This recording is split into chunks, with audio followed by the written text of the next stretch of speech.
Hello，大家好，我是小米，为大家带来6不可能系列了。这一次我们讲的这个新的领袖是库佩，毛利人库佩啊。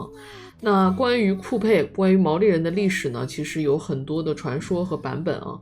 毛利人是新西兰的原住的少数民族，它属于南岛语族波利尼亚人啊。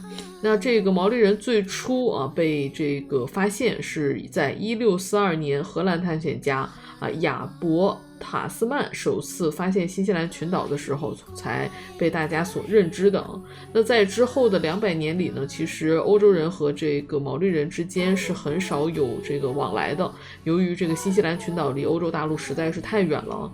直到17世纪末期这个远航技术的发展欧洲的商人才开始逐渐的向这个新西兰进行远航贸易，也将土豆、火枪、金属板甲等一些物品带到了这个新西兰的土地那我们在游戏当中呢，这个库佩的这个领袖，他的能力叫做库佩的航行这指的是库佩是毛利人当中一个神话传说中的一个航海家也是最初将他们带到这个新西兰群岛上的这个领袖那关于库佩的传说呢，就有非常多的版本但由于当时毛利人是没有文字记载的，所以已经不可考了那这个库佩他有一个神话版本是说库佩原来呢是在一个村子里他喜欢上了一个人妻一个有夫之妇那为了得到这个妻子呢，他把这个丈夫给杀掉了那从此呢这个村落就不容于他他不得已就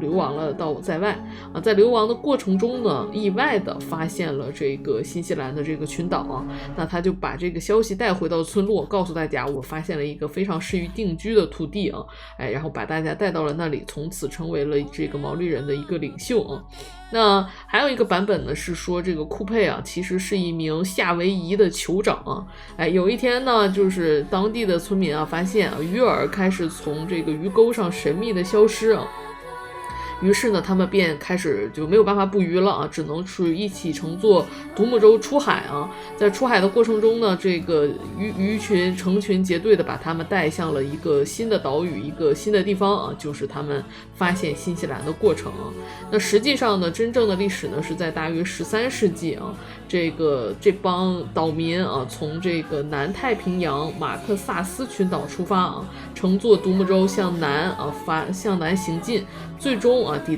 达了新西兰。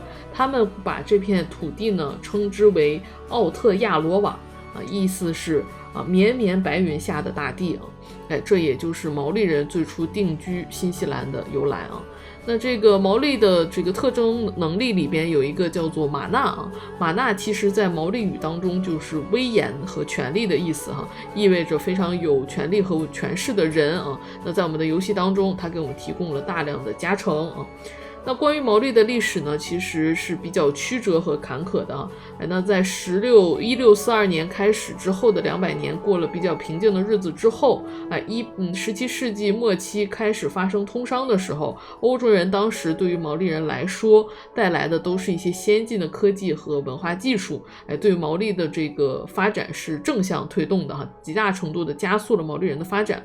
但是在与此同时呢，毛利人也付出了惨痛的代价因为有了火枪和板甲的加入，让他们原本这个原始的冷兵器时代的部落战争变得逐渐的这个白热化当时死亡了非常多的这个毛利人在这种部落之间的冲突当中西方的火器的带来的这个巨大的伤亡让毛利人口锐减那我们这个游戏的模组里添加的这个毛利的特色单位叫做托塔帕拉可能指的就是当时手持西方火器的原始毛利人的一个缩影那甚至呢，在当时其实还有部分的欧洲人就选择留在了新西兰的这片土地里，与当地的毛利人通婚这帮欧洲人或者是逃兵，或者是可能有一些什么不为人知的过去不想再回到欧洲去了选择了留在了这个毛利的部落里。这也是极大程度上的促进了毛利人与欧洲人的通婚这也是为什么毛利人在现今的社会当中在欧洲融入的这么比较好的原因，是因为他们的通婚在很早以前就有了。那然而呢，到了19世纪世纪中叶爆发了比较著名的这个新西兰战争。英国人开始长驱直入带着他们先进的火枪与技术来开始殖民毛利人的土地。那毛利人的抵抗呢，只持续了短短的几十年的时间，就不得不沦为这个英国人的殖民地了。那直到第一次世界大战开始这个毛利人开始以一小股的这种军队的形式走向了历史的舞台，也逐渐的让大家认识到了，让世界认识到了这个民风淳朴的民风彪悍的这个种族在战争上的强大实力。那如今呢，毛利人其实也活跃在新西兰的各个的领域当中，这个擅长航海、民风质朴的民族非常幸运的毫无违和的融入到了欧洲的文化，也将著名的这个哈卡战舞跳遍了世界各地。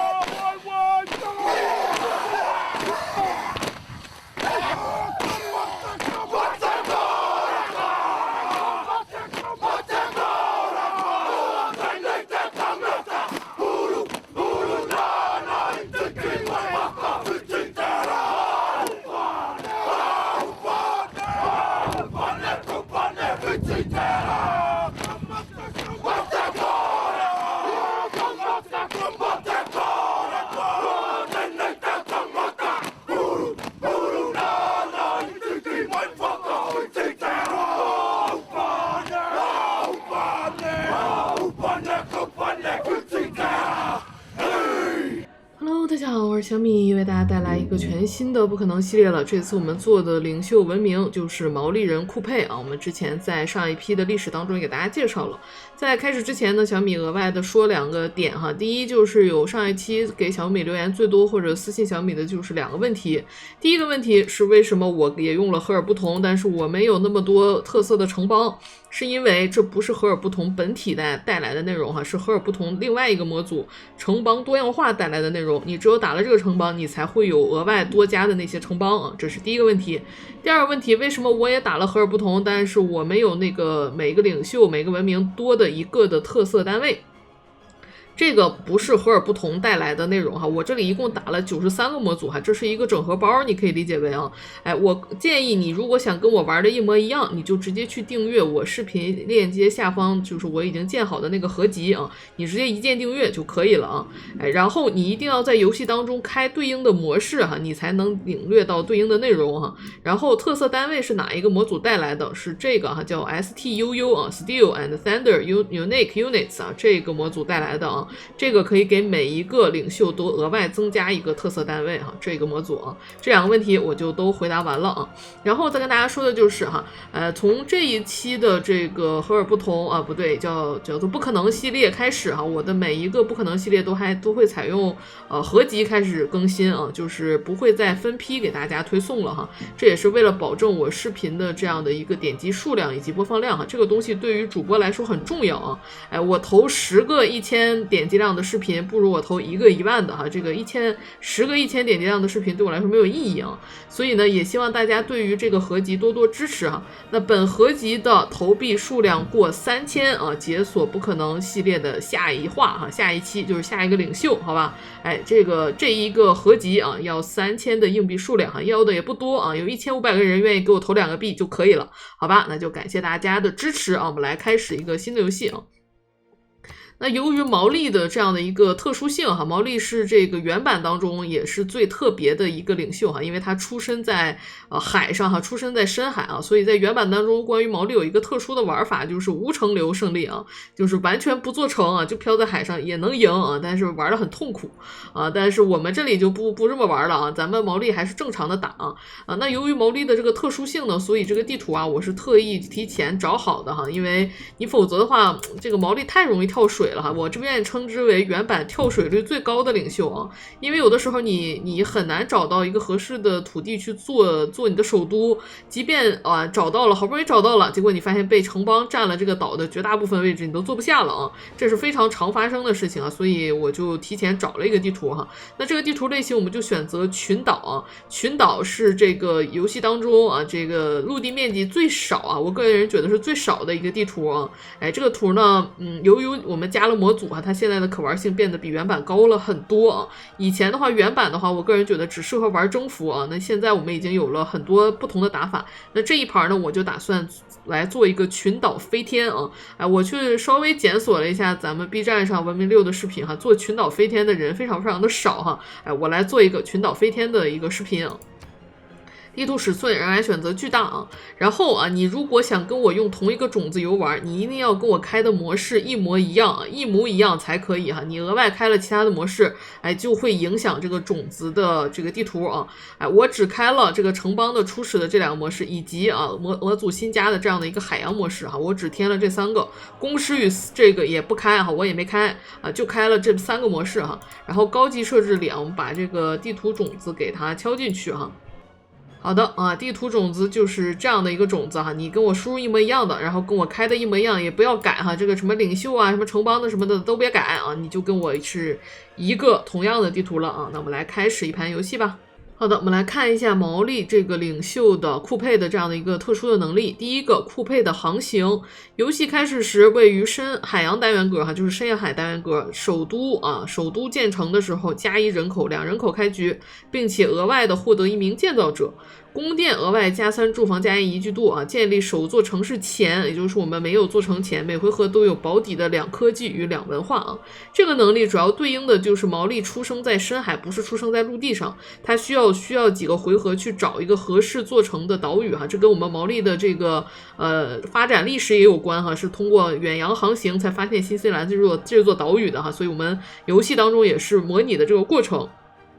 所以呢，这可以理解为是前期的一个惩罚啊，因为你前期没有陆地的话，你没有任何的资源啊，你没有办法发展啊，所以它给你提供了一些加成啊，并且在刚开始的时候给你一个极大的助力啊，提供一个额外的人口，一个建造者。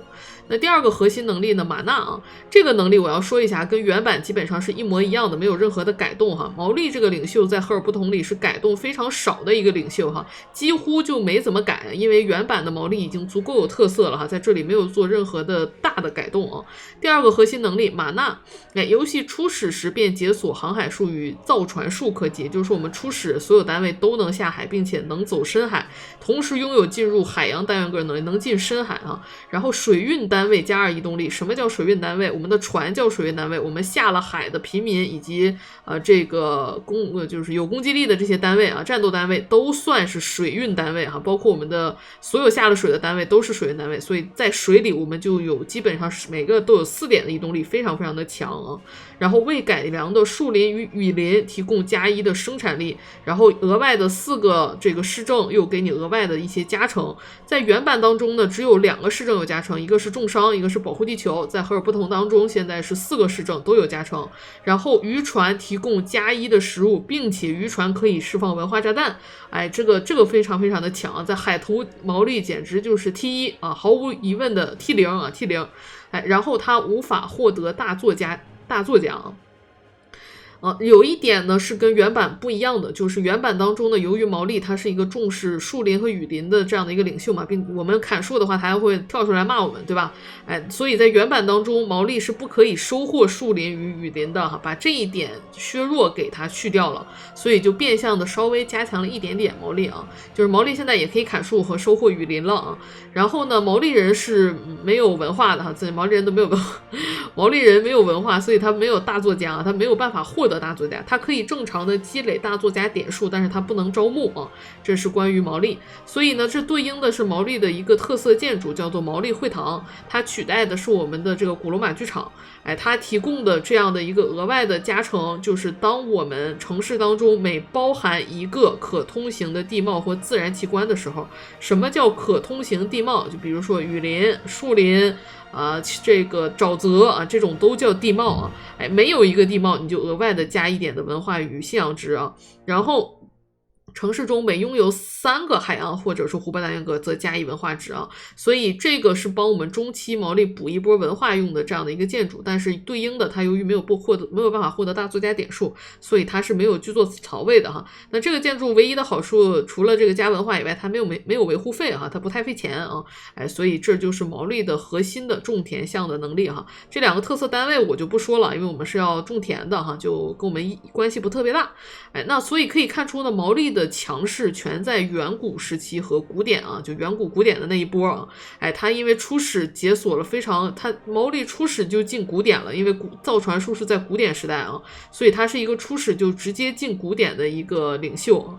然后由于它这个远古和古典的这一波强势，导致它在导图前期发展非常快，但是毛利的中后期发展是比较疲软的哈，它的所有的能力都是前期的能力啊，对于中后期来说没有什么太大的加强，中期能稍微补一点文化，但是也没有说是很强势哈，这就是关于毛利的这个领袖。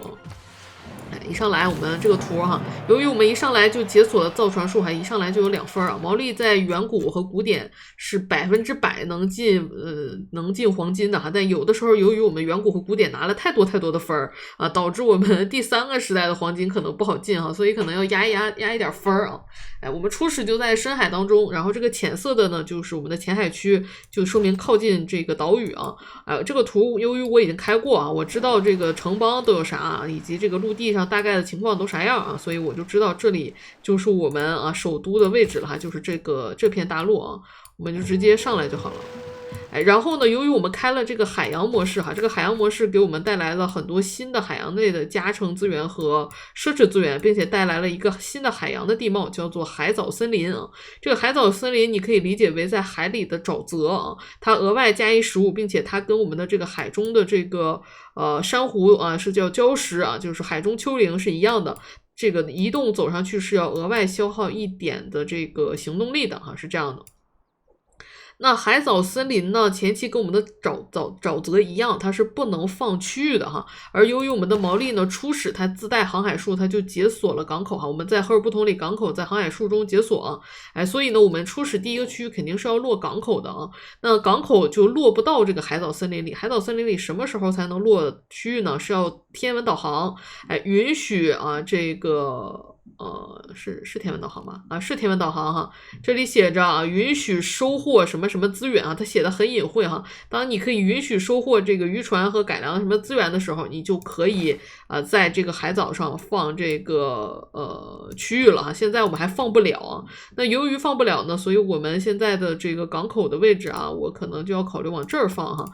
港口是每相邻一个海洋资源有2点的相邻加成，但是港口必须沿着陆地放，这个格子深海一是放不了，二是不沿着陆地的这个浅海你也放不了，这个格子也放不了哈，必须与陆地相邻，所以这个地方有个+4还可以哈，并且呢之后呢这里由于有一个奢侈啊，这可以放一个商业哈，这也是个很高的加成的商业。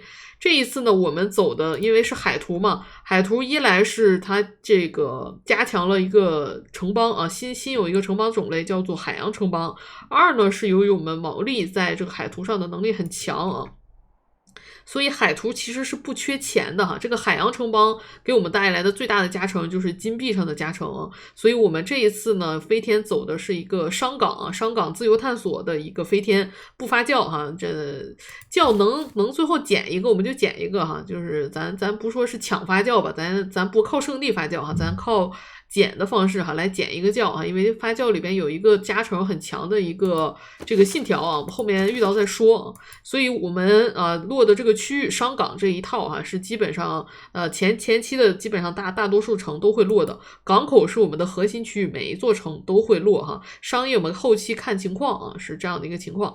所以为了在这儿做呢，所以我就做这儿不合适啊。虽然做这儿能圈这么2个海报非常好哈，但是做这儿的话离这个港口在3环，我们前期想落港口的话钱花费就太多了哈，所以我打算往右一格坐在这个位置哈。那坐在这个位置有一个小的缺点，就是它舍弃了一个螃蟹啊，舍弃了1个还是2个啊？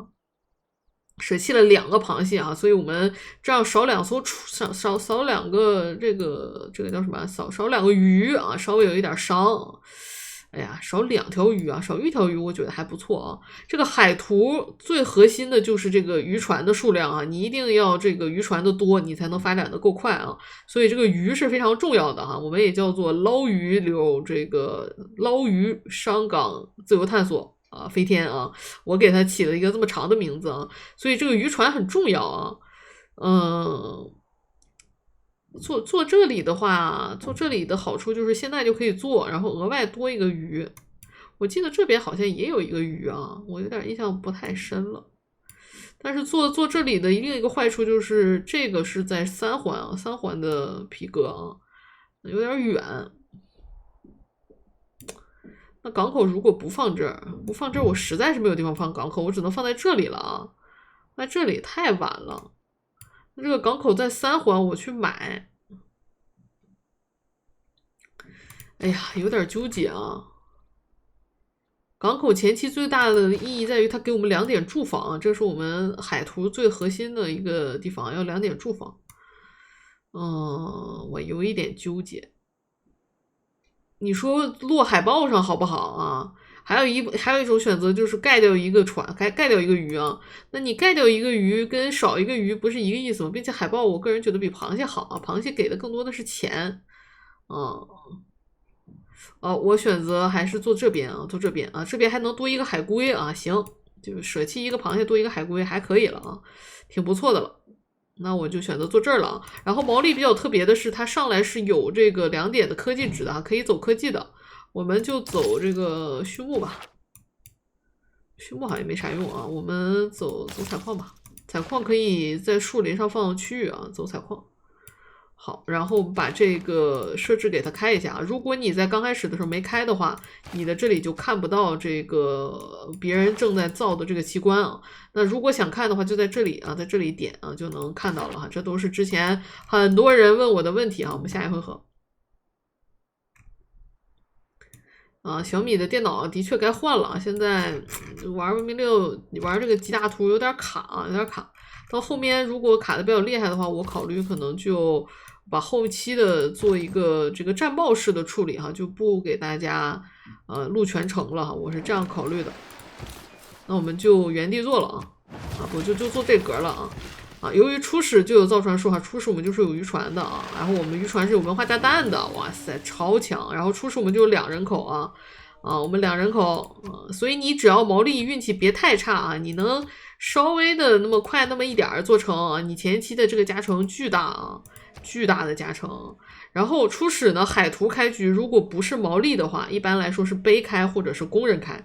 但由于我们是毛利啊，初始给了一个工人，所以工人开不考虑。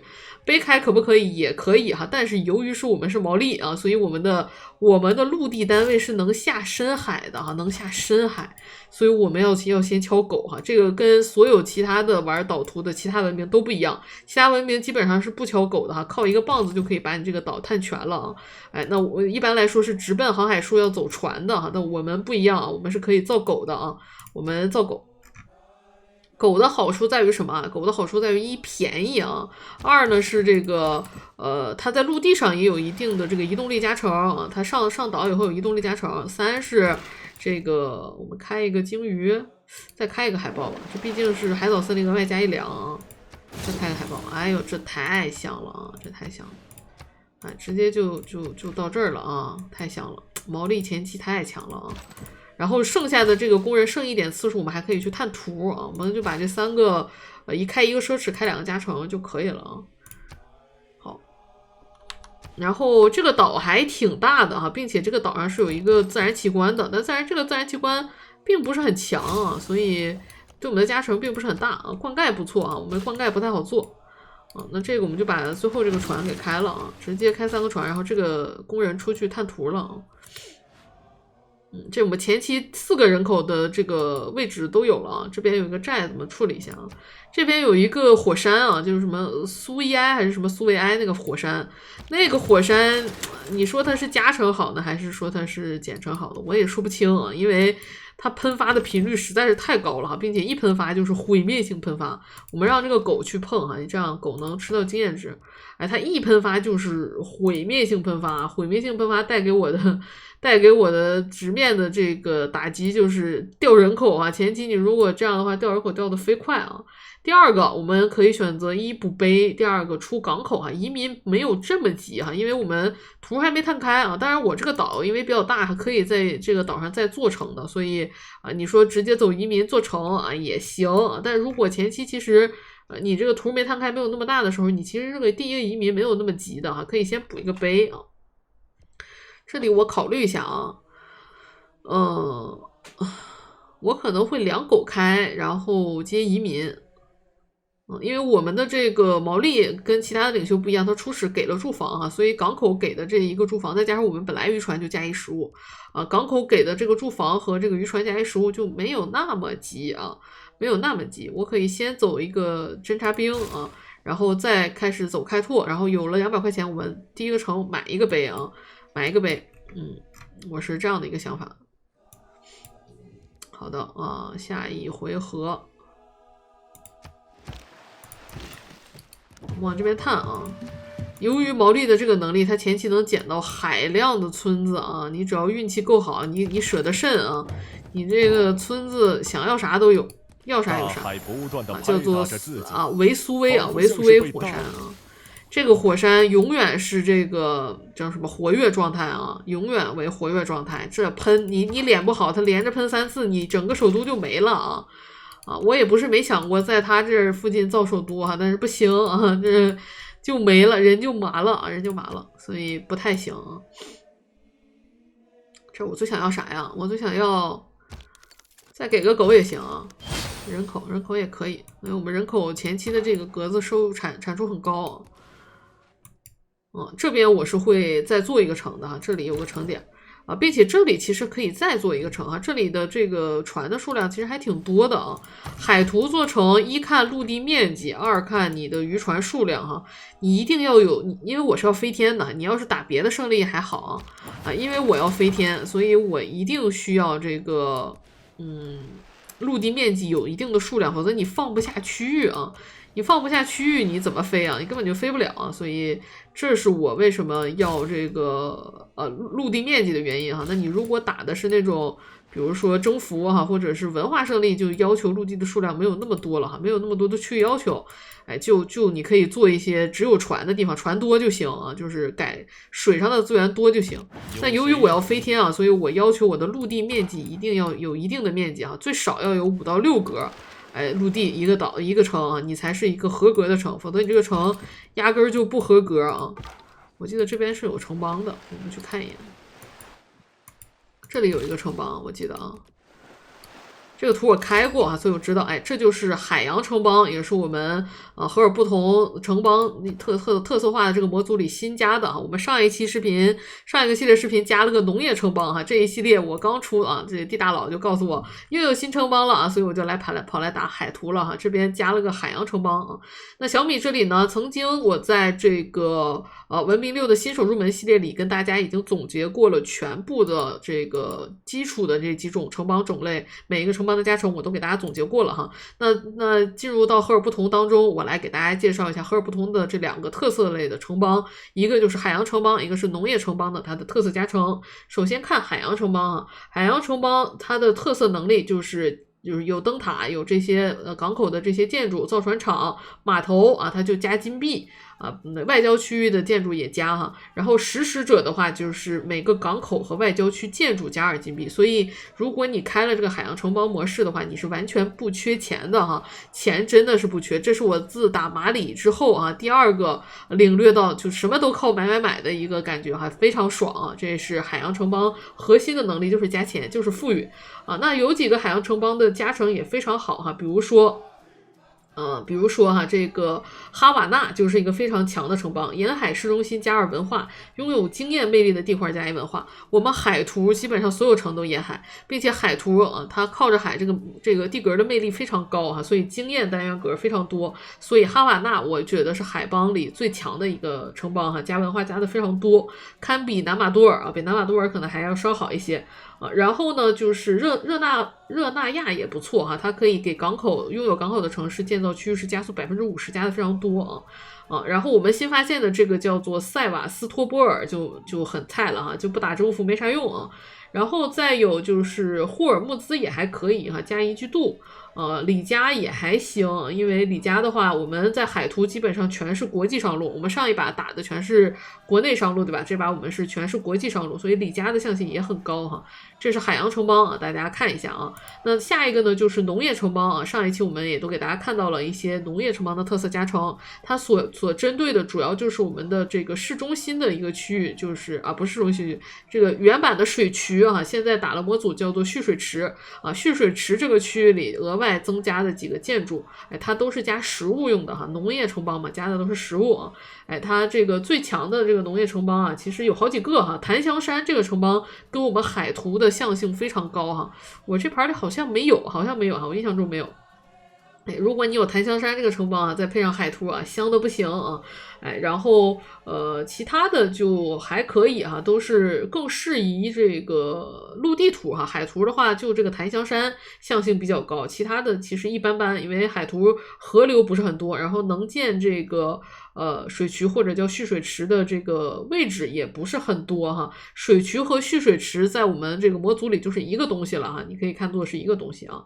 这是农业城邦的一些加成啊。那这里小米就给大家总结到这里哈。那如果你想打一个爽图的话，你就可以开着这个檀香山啊，再开上我们刚才说的那2个很强的这个海洋城邦啊，再开上我们的这个工业城邦里有一个叫做这个奥克兰还有一个工业城邦对海图加强也很大的，我有点忘了叫什么名字了哈然后再开个南马杜尔啊，你自己自选城邦一套下来啊，这个海图打的爽的飞起啊！当然这个爽是爽了，但是极大程度上的降低了这个游戏的寿命啊，因为你就很快不爱玩了，你领先的太快了，太多了啊。采矿也走完，我觉得可以直奔占星啊，这直奔占星解锁灯塔灯塔对我们来说很重要，主要是为了解锁这个天文导航，这样我们就可以在海藻森林上放港口了哈，不影响我们后期规划其他的这些对我们来说加强不大啊，你先走制陶也行，把粮仓走出来，因为没有粮仓的话，前期可能会卡一点人口其他的就算了。然后我们看一下任务是什么，训练一个石弩。由于我们毛利一上来就是我们已经进古典了我们已经进古典了，所以我们解锁的任务很多都是古典的任务你看这个石弩是古典的任务，远古的任务已经不会给我们出了，所以毛利的另外一个不好的地方就是它的这个城邦任务不好做城邦任务是真不好做这边我记得也有城邦的在这个位置吧喀布尔喀布尔工业区，喀布尔没啥用我们不征服，没啥大用。我们等卡了再来清这个寨子。我们小心一点我们小工人很脆的。海图最大的另一个问题就是这个海蛮子特别的强特别的强，所以一定要注意一定要小心并且海蛮子经常几个船就给你围了好，然后我们挂卡纪律加上这个君主成败，为了解锁万神然后我们就可以开始清这个寨子了否则清不动。这个将会是我们1分的成点我们把这个岛打开这个岛挺好的所以1分很不错。这是一个沙漠岛里边没什么资源我们就不看了。这儿有一个自然奇观但其实我们超分这个自然奇观能不看就要不就别看了因为我们超分会超得很厉害。但不看好像也解决不了但前期这个分对我们来说有用，因为每一分对我们来说是5块钱这前期这个分对我来说还是有意义的，还是看了吧超分虽然超，我们后面再想办法主要是第3个时代的黄金有点难受因为我们前期超的实在是太多。我们每个时代可能能超20分到40分不等这是刷了一个寨子。我们就看了金拱门这是3分这给我们的主要就是钱别的咱不说，主要是钱。这还有个村子他回来还有一阵我们可以再打一打很快就能买碑了1分其实也可以选择做这个火山附近但是由于火山咋说呢它这个你不好知道它啥时候喷这个东西是随机数咱也不知道它啥时候喷有的可能然后在海图上这个游击队就没啥大用因为都是海洋的单位，我们陆地单位跟海洋单位在海上是不能打的陆地单位在海洋里是不能攻击的，所以就只走望远镜这条线扩大视野比啥都重要一使者好评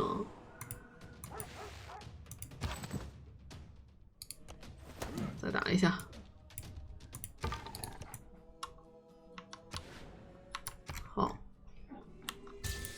仅存档，因为我比较卡，我有的时候会直接卡出去啊，就没了啊，就退了这游戏啊，就很烦。我再准备换电脑了啊，那我攒一波钱啊，年底发年终奖了，攒一波钱啊，我就给大家换电脑。你看看这就喷了啊，毁灭性喷发。所以你说你1分坐在这儿，你人口根本涨不起来啊！我这个1分不太敢落在这儿哈，前2个城很重要。国劳没啥用，因为我们是要自己起港口的啊。这个城很香啊，这个城我可能会打算坐在，我看看啊，这边因为有一条河啊，有一条河是可以放下商业的啊，并且这儿临着一个这个啊，所以这样一看呢，可能港口我会放在这儿啊。然后这里啊，最好的地方它有一座山啊，它有一座山呢，比如说我们把首都放在这儿啊，然后这里就能放，我看看在哪儿放啊。在这儿放下我们的蓄水池啊，因为有山啊才能造蓄水池啊，否则蓄水池这一套建筑我首都都没有能力造啊，没有地方能放这个蓄水池啊。蓄水池必须从这个河啊，或者是这个淡水啊，或者是山上引流哈。比如说我这个首都，假如说坐在这个香料上，我就可以从这个湖里引流，这儿可以放一个蓄水池啊。但是由于我为了这个港口哈，主要是这个海藻森林不能放港口。如果这不是海藻的话，我就一定坐在这边了，坐在这个位置，这样这个地方就直接能够建蓄水池的啊。现在我们首都建不了啊，首都后面会比较缺住房，因为蓄水池这一套能起很多住房的。然后这里啊造个工业，然后这边2个伐木场，这工业还能加成一下。主要是这儿造工业的好处是，这有一条河呀啊，沿河的这里是能造鲁尔的啊。这是我们少数能造鲁尔的位置，剩下这里可以给我们保留一个大本钟的念想。那大本钟对我们来说用处不是特别大，因为我们真的不缺钱啊，真的不缺钱，不缺到大本钟其实对我们来说已经没啥用的程度啊，就是那么不缺钱，非常的不缺钱哈。主要是这个海洋城邦太强，我们把这个岛探开啊，这也是一个不错的岛，这个岛丘陵非常的多啊，这个岛也是我们后期做成的一个点啊。我在心里已经做了一个初步的规划了，所以我大概知道我的城点在哪里哈。至于这个城的城点啊，我主要你做城的时候就要看圈鱼的数量，以及尽可能的规划你想要拍的区域啊。我们要飞天啊！由于我们要飞天，所以我们是要有工业区的哈，为后面供电啊，所以工业区只要能辐射到就可以。但是岛图呢，为什么不好做这个不好飞呢？最主要的原因就是由于我们各个城之间的距离比较远啊，这个工业区的辐射是很难吃到的。一个工业区能辐射到1-2个城就很不错了，有的时候一个工业区甚至只能1个城享用哈，这个就比较难受哈。如果这个岛上我想再做一个城的话，我只能坐在这个位置了啊，只能坐在这个位置，或者我坐这儿呢？坐这儿就是有海平面升高的问题啊，或者坐这儿，坐这儿呢？坐这儿它俩太抢陆地面积了啊，陆地面积太紧凑了，坐这儿就不好了哈。坐这儿不好的原因在于它吃不到工业区的相邻加成啊。工业区的辐射，工业区你如果没有伟人的话是6格哈，1、2、3、4、5、6哈，刚好这一格不在。这个喀布尔占了我的面点啊，否则我可能会考虑坐在这一类的位置。那现在不好弄啊，所以这个城点呢，为了工业区辐射可能会坐在这里，但坐在这儿呢，这里鱼太少了哈，这个城质量很差啊，这个再考虑一下吧，或者是这里啊，看看这边的鱼的数量吧，反正质量有点差，有点一般。然后这个城因为也要工业嘛，跟这个礁石相邻的这个地方是可以给学院提供相邻加成的，所以这里可以放个学院。然后这里呢也可以再放一个学院啊。沿海的礁石数量并不是很多啊。然后我看看啊，这里可以放一个，这里可以放一个运河的啊。这里可以放运河的，这个单元沟和这个单元沟都可以放运河。贪一点呢，我就是这么做啊，贪一点就这么做。这里放个蓄水池，这里放个运河，这里工业区哈，这个比较贪啊，这个打的比较贪。但是这样的话，我的港口和我的那啥往哪儿放？我想一想啊，港口的话可能会放在在这个格子吧，都是+4啊，差不太多啊。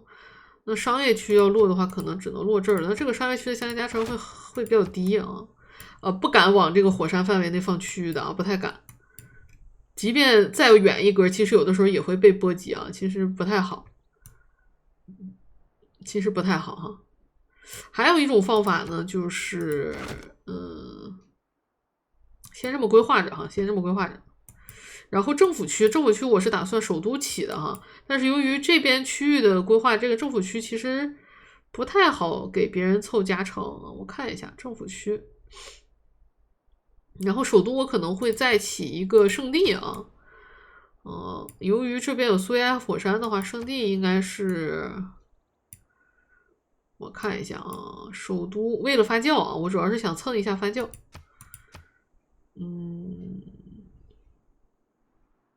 得想一想啊，这样的话额外占了一个土地面积很紧张啊，首都的土地面积很紧张。那这样的放的话，这里可以放陵墓吧？我看看啊，我先稍微的想一想啊，咱不可能一气儿想到位，但是可以稍微的想一想。这儿可以放巨象或者是大灯塔，但是海图不太好抢。海图啊，这巨象只能放潜水啊，放这边，不太好抢，造的很快啊。然后基尔瓦、海庙能捡自然好了哈，捡不着咱就算了啊。海庙这个就是小宫庙的海洋版本啊。政府区放哪儿？假如说政府区放这儿，我还得有一格锤这个新农交易所啊。那这个神域的位置放哪？神域要不就首都来，要不就一分来啊，一分当数据城也可以。一分来神域的话，一分有丘陵吗？有丘陵。这里的确可以放，但是这儿我是想放学院的啊。这有9室的，这地方是要放学院的。神域不太好弄，神域可能还是得首都来。那海庙我可能就放掉了，也不好抢，的确可能也抢不到啊。我们就这样来。但是这个就啥也没加成到哈，谁也没给他蹭到相对加成。也可以盖掉这个熏香啊，也是可以选择的。或者我就不要运河了，在这儿起市政广场。哇，差的好多呀，差的还是很多的啊。那我还是要吧啊。初步规划先是这样啊。好的，下一回合。第一批我们还是不要规划太久啊，我们第一批还是优先推进度。哇塞，这就已经过了这么长时间了吗？然后我们差1块钱，好尴尬呀。然后我们开始吹港口啊，港口前期最主要的金币来源啊，港口不但是区域的问题，也不只是国劳的问题。哇塞，这就发现我了，哎呦，这有点难受，我这个还没清掉呢，这就发现我了，有点难受。我们往这边看一下啊，把这边打开。这个城做这儿怎么样？做这边，这里船还可以哈，做这儿，但就是陆地面积还是小。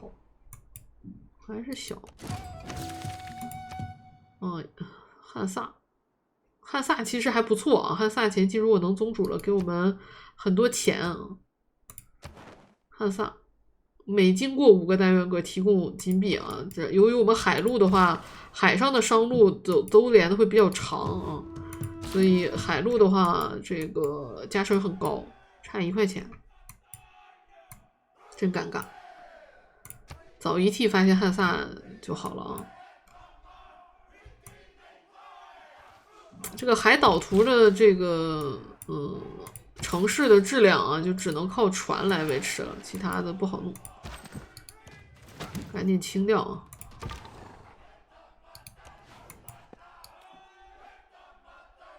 下水吧。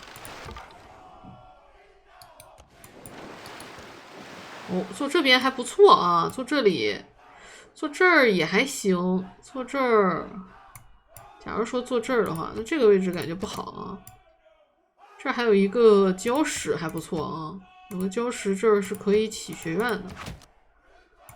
然后这边还可以给他凑个机场嘛，对不对？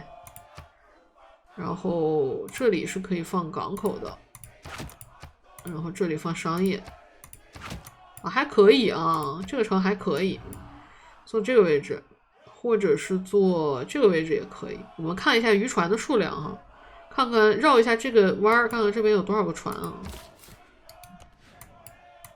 可能会是3分到4分，2分我应该会做这儿哈，为了这点文化值啊。但1分我觉得1分做这儿，1分做这儿，我怕他喷死我，我怕人口涨不起来，1分人口涨不起来很伤。我们还是稳一点，稳一手啊。我们这里买个碑，买个碑。然后我们再攒一笔钱哈，下一笔钱我要买的什么？我下一笔钱我要买图腾柱啊，这个东西在别的图上压根不考虑的东西啊，我这里要买，因为为了这1点的大预言家点数哈，我想看能不能蹭个大仙儿啊。是有前期买2个图腾柱哈，然后挂一下卡，是很大概率能捡一个大仙儿的。当然你也可以考虑用万神啊，万神有加这个大仙点数的。但是就没有那么强哈，这些能加大仙点数的万神，那我赶紧先升级啊！完了，我这边也要来人了，这可咋整？给我来一个啥呢？来个工人，侦察兵也行啊。你可以看到哈，由于我们是在海上，只要你这个单位在初始这个回合的时候，它在海上，它就是4点移动力哈。所以我们刚才走了1点、2点，上了陆地以后，我们还有2点的移动力啊。这就是毛利最变态的点啊，它这个移动力非常的强，这样我们可以宗主一个城邦了。但这几个都不是很强啊，我们先不着急啊。我们这张图是有很强力的这个城邦的，我们等到遇到了再说啊。给大家留点悬念，我已经知道了。我这边船也不少啊，并且这儿还有2个，这儿还有2个。那我觉得这个城可以考虑坐在1、2、3，坐这儿是不是有点太孤僻了？坐这儿，坐这儿也行啊，这样能为，因为这边还有2块陆地面积嘛，能为这个城省一点陆地面积啊。那我们可以把港口放在这个位置，我看看啊，港口是这个位置好吗？可以啊，可以。然后这里放上商业，这里放上学院啊，一样的，这也是一个加3学院。加4很难凑哈，在海图上太难找这个加4的点了，不能强求。这个港口起完，然后我们3城开，我们再起一个移民啊。好，不懂星座的先把这个清掉啊。然后这边还有一个寨子呢，这难受的很。我们也不去看了哈，看也白看，看也没有用。我们前期就是找村子，这种就很香。这种就很香啊！我们跟着1分走了啊，这样就跟着1分走了。这种就非常的香，毛利开局这种情况是非常常见的啊，非常常见的。有的小伙伴可能觉得这里很不错呀，这里这么多鱼哈，但是它的陆地面积实在是太少了，这种就不是一个合格的一个城点啊。这里是一个合格的城点啊，这里鱼很多啊，这里会做一个城，并且它是有河的哈，有河的城还是很不错的。奔这个天文导航，我们前期瓶子太慢了。天文导航之前，我们先解锁一个制陶也行，或者看一看马啊，你看一看马。我先走个序幕吧，看一看马。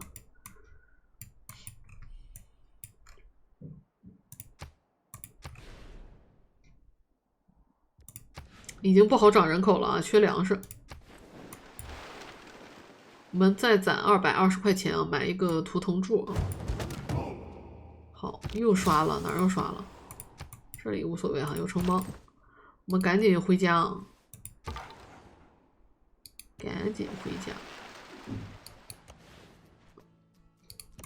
我们升级下级。这里你说是不是一个合格的城点？还凑合啊，勉强能做。勉强能做哈，渔船还挺多啊，还可以做。我们出去找城邦啊，我记得强邦在上面，而且我也要遇到 AI 啊，不遇 AI 我这对外贸易要卡了啊。我4点移动力啊，走这儿是消耗2点的。哎，这边有东西啊，它掉血了，说明这边有东西。啊，这边有城邦啊，有红点儿。我们绕回去了啊，我们回家了，绕一圈我们回去。好，下一回合。哦，已经到了，直接就做啊。做成一是可以考虑直接港口，但由于我们港口的这个位置比较远，要靠这个文化炸弹给它炸过去啊。我们先补一个碑啊，一分我们先补一个碑。这得赶紧来人啊！没有渔船的话，这样地块质量太差。这块地我要不要买了？45块钱，45块钱暂时不急啊，等这个工人过来再说。前期钱还是很紧的啊，所以前期的时代分为什么超我就忍痛超了，因为缺钱啊。时代分等于钱。有，这是海寨子的侦察兵，海寨子的侦察兵。哎，有没有戏？完了，死机了！哇塞，这卡的，我的电脑是要退役了啊！我甚至怀疑他刚才要死机卡出去。哎，对，这里有一个很强的城邦哈，但是我们拿不到首发的。赶紧跟他做一下贸易。来。哦，他有鲸鱼，靠，太气了！鲸鱼在这张图上特别不值钱啊，特别不值钱，难受啊！我们家就鲸鱼多，特产鲸鱼，鲸鱼在这张图上贼不值钱，好气啊！帝国初期啊，然后有了这张卡以后，我们换一下啊，我们换上海运业，然后其他的不能换啊，海运业。这个港口补完了以后，我们先补1、2条船啊，因为这个寨子已经发现我们了。然后之后再补移民啊，来得及啊，不要慌。虽然我们3城开啊，但是第2城会做的比较晚，第2个分城。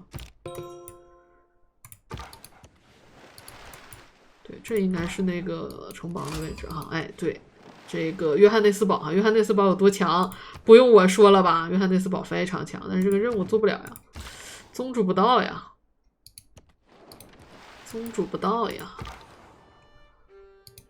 我们尽量走海上啊，海上我们的移动力非常快啊。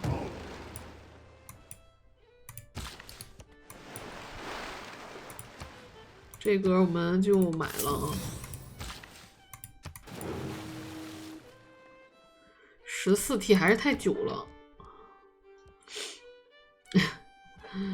太久了啊！但这点文化，这个图只有一个文化城邦啊，所以文化会是中期一个非常缺的一个短板啊。这个图我没有打，就是没有打完整的一盘啊，但是我前几个时代稍微打了一下啊，所以我大概知道节奏是怎样的。这个图非常缺文化，所以这个碑还是得补。这1分会比较慢啊，给他点时间吧。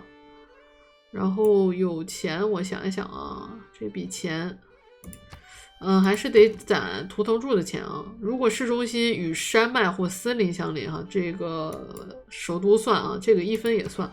我可能会买1到2根图腾柱啊，用来蹭发酵。这个狗往右边走了，这边还有一个神邦啊，那还有一个神邦在哪儿来着？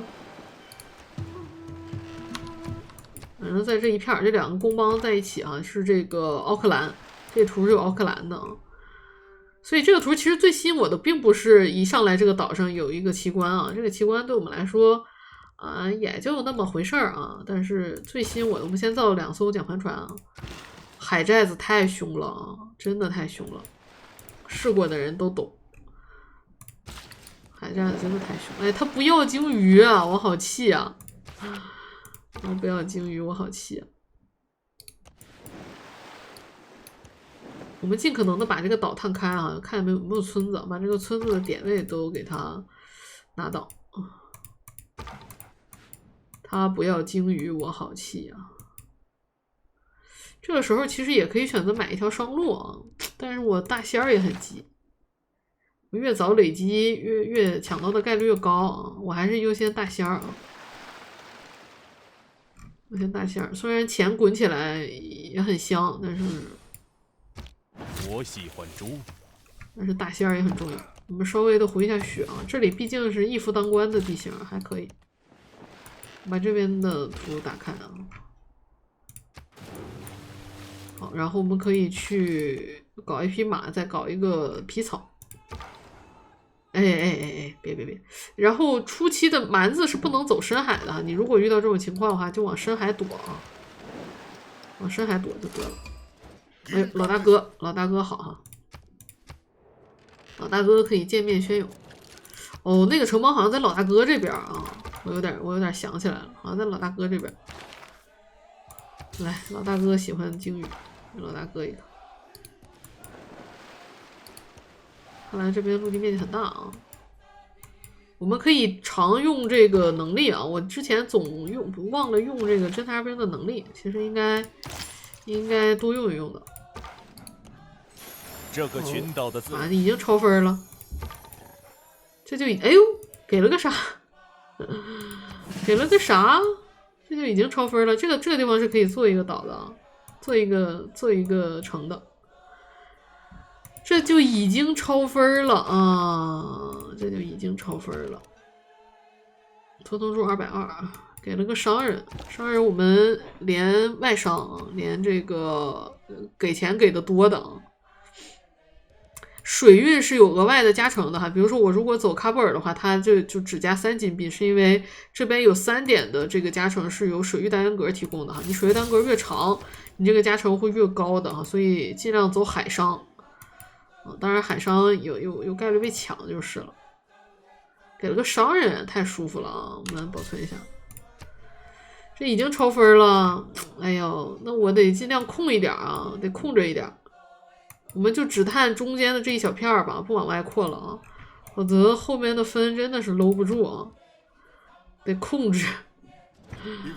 你不能一时捡蘑菇爽啊，到后面你进黄金很痛苦啊。你后面黄金的分儿，第3个时代黄金的分儿，我能上到300多啊，非常的高。城邦在哪边来着？我可能得上去啊。我们往上探一探。哟，你过不来，这有一座山，我现在能帮我清一清。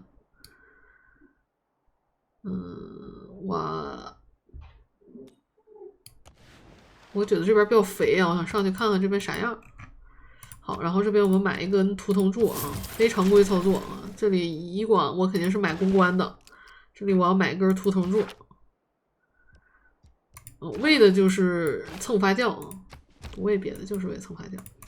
哎，马在这个海图前期非常的值钱啊，所以马早点开啊，给你额外的这个收入啊，额外的一笔收入。我们补2个桨帆船啊，等到帝国初期卡好了之后，我们再起下一个移民就来得及啊。又超分，打着。但这桨帆船打不了这种寨子啊，这种寨子我只能打海上单位。我们补一个4段吧，补一个4段帮着把这个寨子给清了。这是一个陆地的寨子，刷的是这个陆地的狗啊，不是海寨。好，再开一个奢侈。我上去吧啊，我决定上去。好，在这儿啊，看来。炼铁术，哇塞，这2个城邦我都很想要啊，但都做不了呀，任务都做不了。我把帝国初期走到这里卡住，然后我们去走这个神秘主义啊，为了宗主这个城邦。这个很肥啊，但这个位置肯定会被罗伯特占了，被苏格兰占掉啊。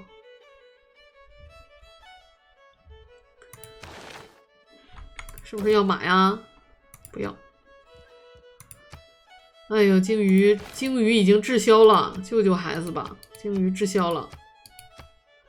但是分也已经超了，不能再约 AI 了。这才几 T 呀，我就已经超5分了！天哪，完了，这开始疯狂刷。好哦，万神是26T 解锁啊。哦，又要金鱼了。你刚才寻思啥来着？万神，我们现在转而走这个帝国初期，还是得走出来哈。走完帝国初期，走神秘主义吧。先走帝国初期啊。那我刚才是帝国初期哦，是这里达6人口了。我说这边还没涨，你就出去探索吧。这里回来，我看看造个啥，可以考虑把这个皮草买了，或者是买个鱼啊，买个鱼也很不错。这边奥克兰找到了哈，这个任务就完成一大半啊。我们第一个时代就是找到这2个城邦就好了啊。拉文塔，神秘主义，哎，我读一下啊，这村子太惨，我的神秘主义马上就有了啊！我读一下，不能接受啊，不能接受。好，我们先把万神选了啊。海洋里边有几个万神，海图里边有几个万神非常的强啊。首先，海洋之神跟原版不一样了啊，海洋之神原版是加锤的哈，这个在赫尔不同里这个变成渔船加1食物，并且是奢侈资源的渔船才加1食物，要拥有圣地的城市啊，渔船再加1科技值。所以这个东西我们不发酵的话，这个海洋之神对我们来说基本没有用。虽然它加3点的大预言家点数对我来说还挺重要的哈，但是我根本就不会考虑这个啊。然后海洋里边有一个比较强的叫海妈啊，就这个海洋母亲啊，这个东西很强。这个由于海图的话，你如果发酵发的晚的话，发万神发的晚的话，有可能会抢不到啊。这个东西 AI 是会抢的。哎，这个海边或湖边的城市加1文化，所有城市落地加1文化啊，所有近海的单元格加1食物，这个很好哈。那另外我觉得比较不错的就是这个捕鱼传统捞鱼的这个啊，所有的加成资源的渔船加2生产力啊。但是由于我们这张图哈，我们刚才已经看到了有2个神邦，一个是约翰内斯堡，一个是奥克兰，锤子没有那么缺哈，反而是有点缺食物啊，所以我这里就选择海洋母亲啊。我提前那啥了，你不会再让我踩了吧？我看看这回能踩出啥来。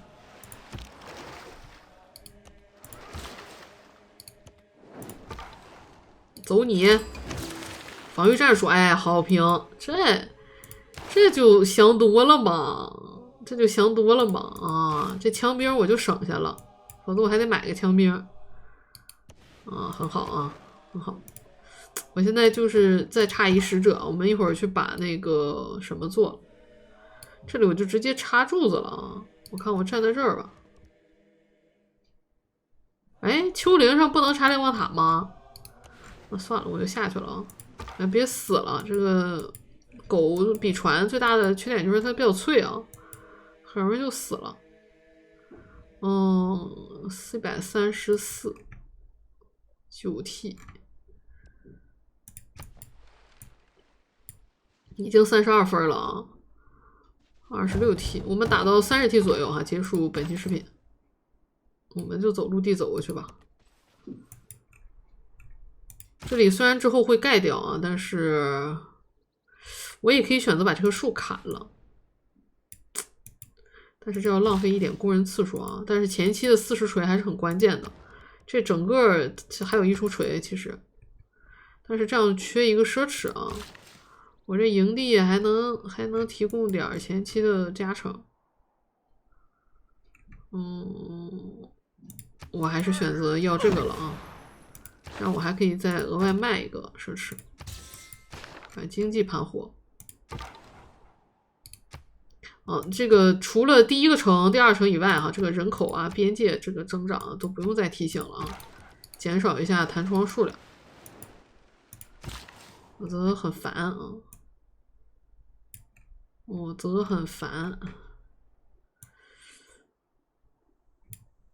打算再开一个鱼啊。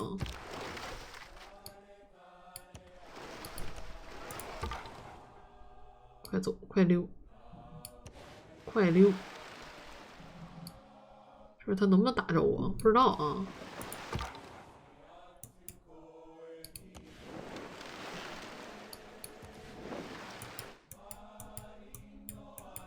我们没挂卡，没挂佳丽的卡，就不去蹭这个蛮子了。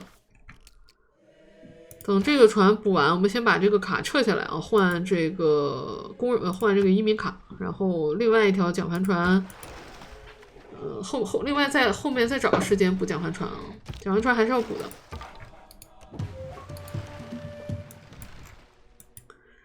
慎重探图啊，这个进时代还是比较慢的，虽然这盘好像没有玛雅吧，好像是没有，但是进时代的速度也很慢。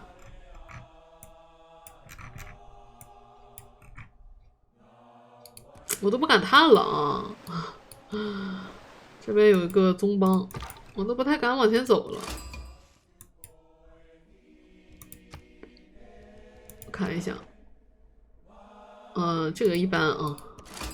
哎呀，你好，你好，你好，你要鲸鱼吗？你吃鲸鱼不？哦，还真吃啊。我看一眼我们的宜居啊。反正是+1啊，+1和0是没有区别的啊。买啊，又220了啊，然后我们再买一个图腾柱，2个图腾柱啊，前期基本上就蹭发酵问题不大了啊。之后在有了这个什么的时候换个卡，有了2级正体的时候，1级正体啊，1级正体换个卡。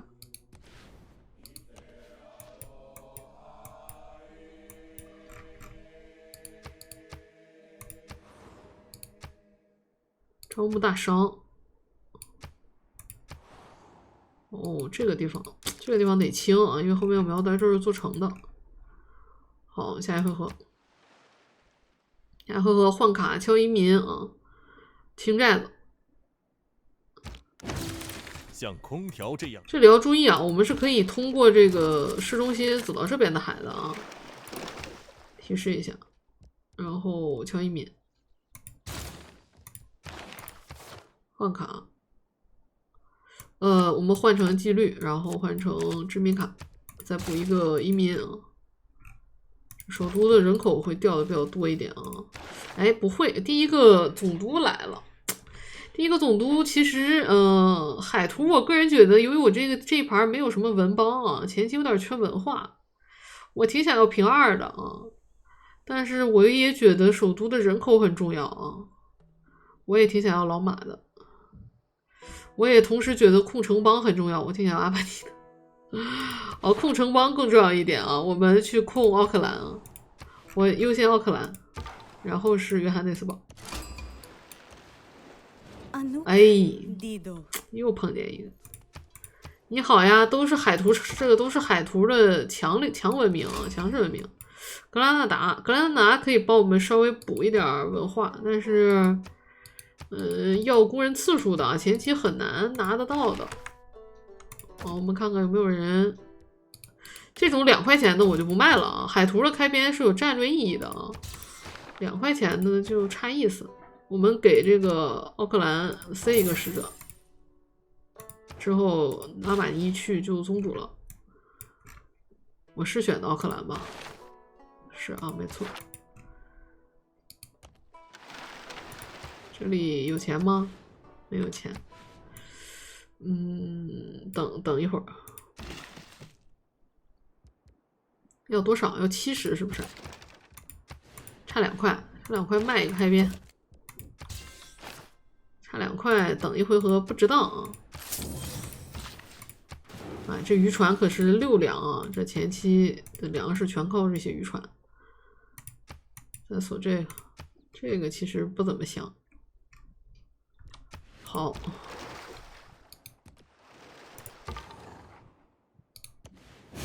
我最少得超40分，不，我最少得到40分啊！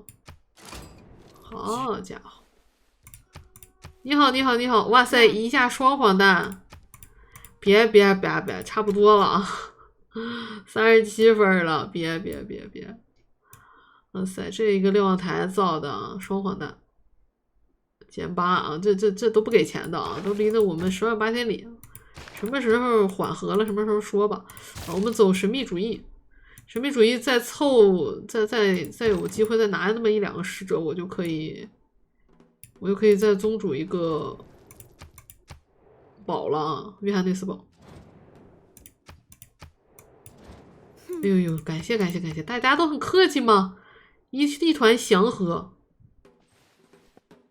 我站这是劣势地形啊，后退一个。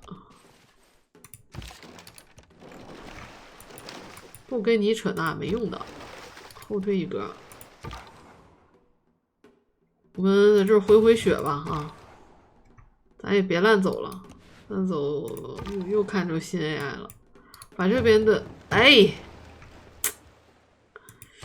还行啊，一下还是能接受的啊，一下还是能接受的，一下还是能接受的，我们只能在陆地上回血啊。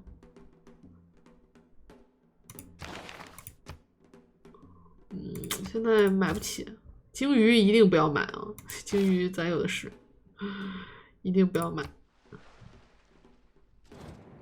纯亏钱。好，30T 了啊！那这期视频时间也差不多了，应该1个多小时了，我就先给大家带到这里哈，就是做了一个开局啊，这个叫什么黄金是对于我们来说是丝毫不是问题的啊。然后接下来就是2分啊落地，然后就是怎么再来古典一波爆发了，这是我们毛利的强势期，就在这么远古到古典这2个时间段哈，过了这个时间段强势期就过了哈，所以要利用好这2个时期去打一波强势的爆发，好吧？哎，那就感谢大家收看，如果你喜欢这个系列哈，千万记得给小米投币哈，投币过3000啊，不可能系列才有下一个领袖哦。好的，感谢大家收看，拜拜。